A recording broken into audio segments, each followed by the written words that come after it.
এইবাৰ মৰাণৰ ৰাস্তাত আমি প্লেনো চলাম আৰু ফেব্ৰুৱাৰীত মই প্ৰধানমন্ত্ৰী ডাঙৰীয়াক মাতিছো গুৱাহাটীত যেনেকে এৰো শ্ব হৈছিলে তেনেকে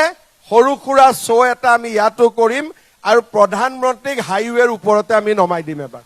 চেষ্টা কৰি আছো হৈ গলে হৈ যাব চক্ৰ যদি কপালত আছে আৰু আহি যাব প্ৰধানমন্ত্ৰী মৰাণৰ ৰাজপথত নামিব যুদ্ধ বিমান নামিব প্ৰধানমন্ত্ৰীৰ বিমান বৃহস্পতিবাৰে খোৱাঙৰ এখন জনসভাত মুখ্যমন্ত্ৰী ডক্টৰ হিমন্ত বিশ্ব শৰ্মাই ঘোষণা কৰে এনেদৰে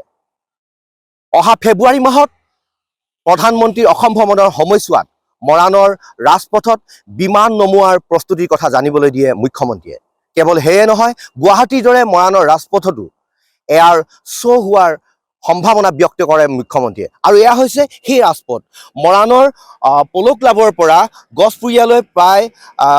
4.2 কিলোমিটাৰ অৰ্থাৎ 4.2 কিলোমিটাৰ পথত নিৰ্মাণ কৰা হৈছে অত্যাধুনিক হাইৱে অত্যাধুনিক ৰানৱে আৰু যুদ্ধকালীন পৰিস্থিতিত অথবা প্ৰাকৃতিক দুৰ্যোগৰ সময়ত এই পথছোৱা নিমিষতে হৈ পৰিব বায়ুসেনাৰ বিমান বন্দৰ আৰু দেখা গৈছে NSIDCLে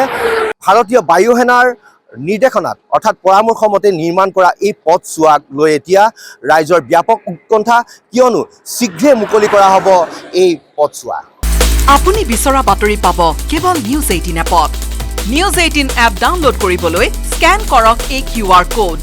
গুগল প্লে ষ্টৰতো পাব এই নিউজ 18 এপ